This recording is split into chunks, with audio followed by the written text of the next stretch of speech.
Weiss and Joni Lamb were the subject of rumors for years, but nobody anticipated this. Lisa Weiss finally speaks in an exclusive disclosure, revealing a shocking revelation that completely upends the story. Her revelations are not only startling, but also heartbreaking. Secret transactions, covert relationships, and a collapsing, lie-based empire. Everything is going to fall apart. Up until now, you believed you knew the truth. It began in silence. For something that would shortly burst like a wildfire, it was almost too quiet. After more than 30 years of marriage to Doug Weiss, Lisa Weiss, the famous. She realized she could no longer remain silent and became a Christian marriage counselor.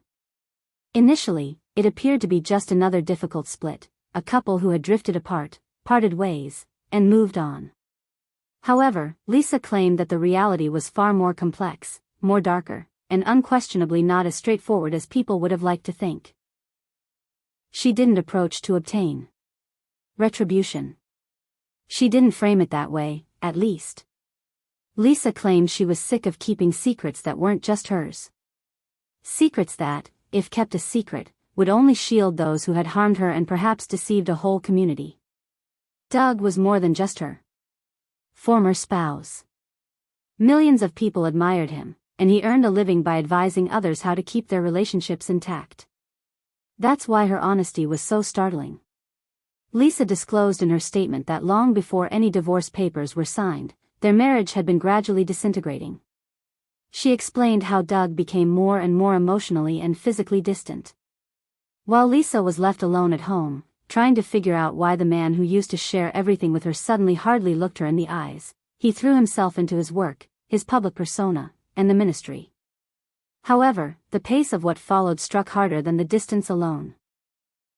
Doug married Joni Lamb a few months after their divorce was finalized. Joni, a longtime friend and co-worker in their Christian community, is the widow of Marcus Lamb, one of Daystar's co-founders. For Lisa, it seemed like a kick to the gut. The message it conveyed was more important than the moment. That everything she and Doug had created together over the course of more than 3 decades was suddenly replaced. No time to mourn. Just gone, no time to think.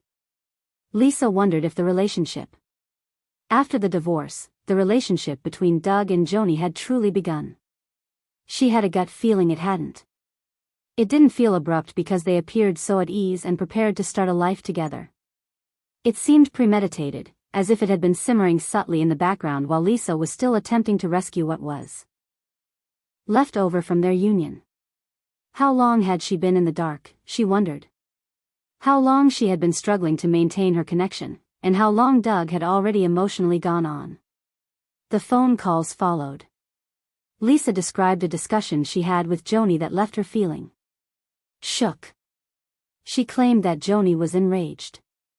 She raged about her son Jonathan, screaming things Lisa could not believe, and she was nothing like the cool-headed woman she saw on Christian TV. That he was hazardous. That she was being destroyed by him. Lisa claimed that Joni even stood up for a man who called his accuser a liar and accused him of severe mistreatment. Lisa claims that at that very time, she noticed a new aspect of Joni that she felt the world should be aware of. There was more to Lisa's truth than a broken marriage. It concerned a pattern of secrecy and the necessity of maintaining narrative control. That was not in line with what was actually happening in the background. She felt that her experience was a part of a much larger story, but she did not profess to know all the answers. One in which honesty was less important than looks.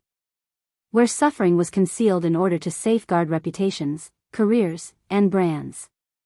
And where the individuals concerned found it too difficult to confront the truth, her truth. When Lisa did speak, it was honest and unvarnished. It wasn't practiced or flawlessly polished, simply genuine. In her voice, you could hear the perplexity, the betrayal, the hurt, and the strength. It required. She had to do all of this in order to expose herself to criticism, judgment, and conjecture. She was aware that people would choose sides. Labels no longer mattered to her. Some would call her bold, while others would call her bitter. She wanted to be heard. Since then, her story has gone viral. Viral on YouTube and social media. People are split. Some claim they've always felt something wasn't right, while others say they can't believe it. And despite everything, Lisa sticks to her principles, not to undermine others, but to ultimately emerge from the shadows and enter the light, speaking the truth no matter what. How others could find it uncomfortable. I got a call from Joni Lamb. What shocked me the most was that Joni wasn't the Joni I saw on TV when she called. She was capable of being bound. She was upset. She even became offended when I complimented her son because she remarked. She added, "He's destroying the company. He's destroying us. He's destroying me." I responded, "No, Joni. Something very bad. Jonathan is trying to kill me." I said, "He's trying to kill you. Has occurred, an article has been written, and all of this has happened." "Oh no." Then she stood up for Pete. "He has caused Pete great pain. That Pete, the one about whom Rebecca and JW wrote a lengthy letter. The Pete that JW and Rebecca won't allow into their house. That Pete is a decent person." She claimed that Susie was a chronic liar and that she had attacked her by making these charges against a kind man, the chiropractor, who is now deceased but has a record. I was really taken aback by Joni's words. I begged her. "That would be the hope," I continued. "Please make amends with Jonathan for yourself." I witnessed that aspect of her. All I can say is that it's not at all like the Joni on TV. It's not at all like that kind individual. However, I did catch a glimpse of that individual on the video when she discussed Jonathan's smear campaign. "What are you talking about?" I asked. Jonathan was not running a smear campaign, as far as I could see. For Lisa, I had seen Jonathan. Following their split, every Sunday sermon Doug delivered felt like salt on the wound. While she stayed at home, forgotten, he stood before churches and television viewers as the expert on holy relationships. Everyone saw a polished, smiling, and answer-rich Doug. However, the Doug Lisa was aware of was emotionally absent, preoccupied, and aloof throughout those last years. She questioned whether she had really known him at all or whether the public's perception of him had been contrived from the start. She began to reflect on the times when things didn't make sense. Every time Joni's name was mentioned, there were abrupt mood changes, ambiguous text messages, and unexplained absences. Lisa had initially written them off as a result of Doug's worry. However, looking back, they all seemed to be parts of a much bigger picture. And the image they created wasn't one of those naive new romances. Long before the divorce was ever formalized, it was the first of many slow unravelings. The fact that Doug moved on wasn't the only thing that hurt. It was his method. Silently, swiftly, and without ever recognizing the harm that was done. Lisa never received a genuine apology, a genuine dialogue, or any genuine closure. She was an afterthought one moment and his wife the next. Joni as well. Almost immediately, she established herself as Doug's new constant. The woman who had once given Lisa a kind smile in passing was now standing where Lisa had been for more than 30 years. In an attempt to console Lisa, friends suggested that perhaps Doug and Joni had simply found solace in each other's sorrow. Joni had, after all, recently lost her husband, Marcus Lamb. However, the timing and the feeling that her suffering was being downplayed in the haste to celebrate a second shot at love were too much for Lisa to ignore. There wasn't time for honesty, healing, or grief. Everything happened too quickly. The silence was the worst. Doug never brought up the murmurs. He never discussed Lisa, what had gone wrong, or how fast he had remarried in public. Rather, he continued to write books, give interviews, smile for the cameras, and act as if nothing had happened. That quiet was louder than any charge, in Lisa's opinion.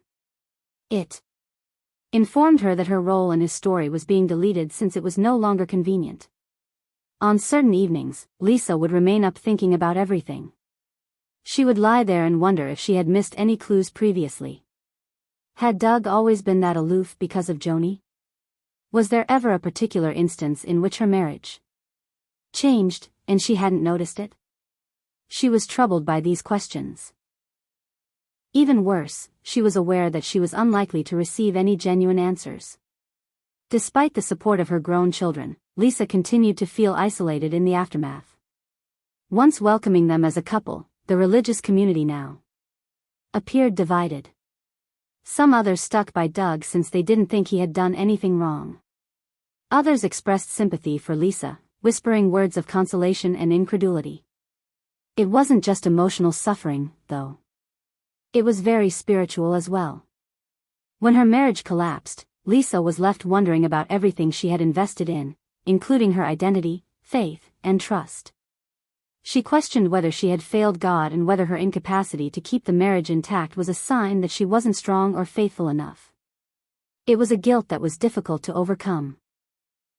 Because it may rock you to your very core when you've dedicated your life to being the ideal wife and the man you've built that life with walks away and acts as though it never happened. Lisa didn't say anything to win people over. She had no intention of damaging Doug's reputation.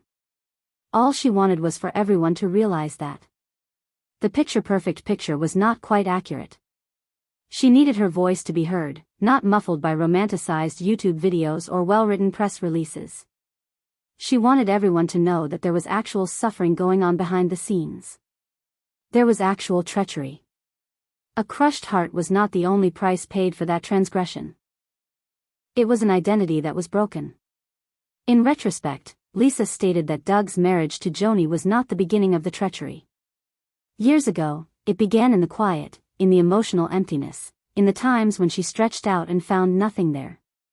For her, the betrayal chronology was not defined in days or dates, but rather in how she was gradually forced out of the life she had contributed to. It was more than simply one man's narrative of moving on. It was the tale of a woman who was attempting to cling to something that had already been taken away. A lady who had faith and believed in love, and who had seen both of these things fail in real life. Time. Lisa now aspires to restore what was lost by speaking the truth. She, her voice, her dignity, her value, not Doug, not the marriage. Because speaking up, naming it, and ceasing to let it to define who you are ultimately the only ways to recover from betrayal. Doug Weiss had established an unshakable reputation over the years. He was considered by many to be the best marriage counselor in the Christian community. A man of integrity, intelligence, and faith. Across the nation, his books were placed on coffee tables in households. His advice was mentioned on podcasts and in pulpits. He was invited by churches to give talks on preserving marriages, avoiding adultery, and leading a life based on devotion and love. He was more than just a therapist.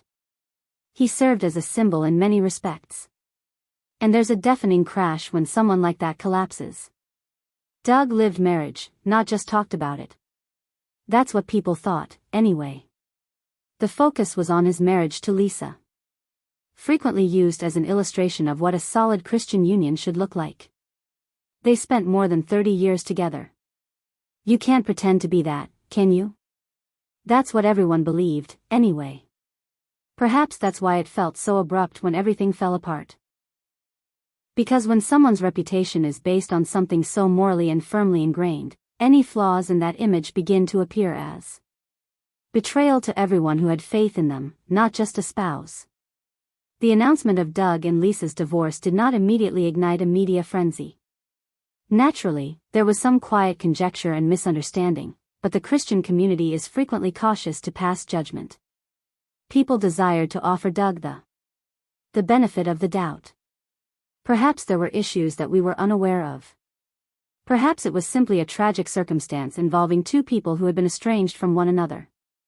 However, a few months later, Doug was married again, this time to well-known Christian broadcaster Joni Lamb. At which point things actually started to spiral. Joni was well known. She had existed for many years. She and Doug moved in the same church circles, spoke at events, shared stages, and suddenly found themselves married. Everything seemed too quick, too easy, and too well done. The velocity. of the remarriage brought up issues that were no longer debatable. Did the emotions overlap? Did anyone realize how much was happening behind the scenes? When Lisa started talking, the victim's reputation took its first serious knock. She was not angry. Her quiet, devastated honesty was more powerful than any dramatic headline, even though she didn't lash out. She talked about being emotionally neglected, feeling invisible, and seeing the man she loved gradually change into someone who valued crowds and cameras over family ties. Her remarks weren't spiteful, they were unvarnished, which is what gave them their strength. People began to inquire.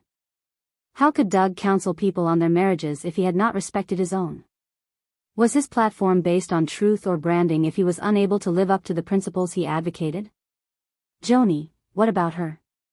She had to safeguard her own public image as well. Marcus Lamb, her late husband, was a prominent figure in Christian television. As his bereaved widow, Joni had been viewed as carrying on his legacy. She was abruptly remarried to a recently divorced man, and not just any man, but one whose dedication was the foundation of his reputation. The backlash developed gradually. Social media became chilly. Churches murmured. Those who had previously cited Doug started taking his books off their shelf. He was backed by certain leaders who claimed that no one is perfect and that grace is due to counselors as well. But for others, it was a lie. The speed, the quiet, the odd temporal overlap. Everything felt off. Cracks like that are also difficult to fix in a society that places a high importance on appearances. Nor did Doug's silence help. He made little attempt to explain. There was no lengthy post, no video statement, no recognition of Lisa's suffering, and no answer to the circulating query. That quiet said a lot. When there were no answers, people came up with their own. Furthermore, in the absence of reality, reputations don't last very long. The damage to Lisa's reputation wasn't something she only had to deal with. She sensed it, too. She had been his devoted backstage companion for decades, supporting the brand and standing silently next to him while he took center stage. Her private heartache was now a part of a public unraveling, and even though she didn't seek attention, it nevertheless found her. The glossy, beaming photo ops of Doug and Joni's new beginning contrasted sharply with her quiet dignity. The whispers eventually developed into full-fledged discussions. The church officials who had previously invited Doug to speak started reconsidering their choices. His name was subtly taken out of conference lineups. The trust that had been developed over years vanished in a matter of months, and book sales declined. Doug didn't own it, not because he had failed. Everyone fails. He had failed to recognize the anguish, hadn't demonstrated the humility that people in his position were supposed to exhibit. The most important lesson in all of this has to do with more than just Doug, Joni, or even Lisa. It dealt with the consequences of prioritizing public image over personal integrity. When the truth is subordinated to the brand. And when someone who bears the responsibility of people's trust forgets that reputation isn't created in the spotlight, but rather in the quiet times when you have to deal with the people who matter most to you. The tale of Doug might have been different. It might have been one of sincerity, contrition, or even salvation. However, his silence instead, to clarify that displaying the same level of vulnerability that he anticipated from the couples he advised simply served to widen the rifts.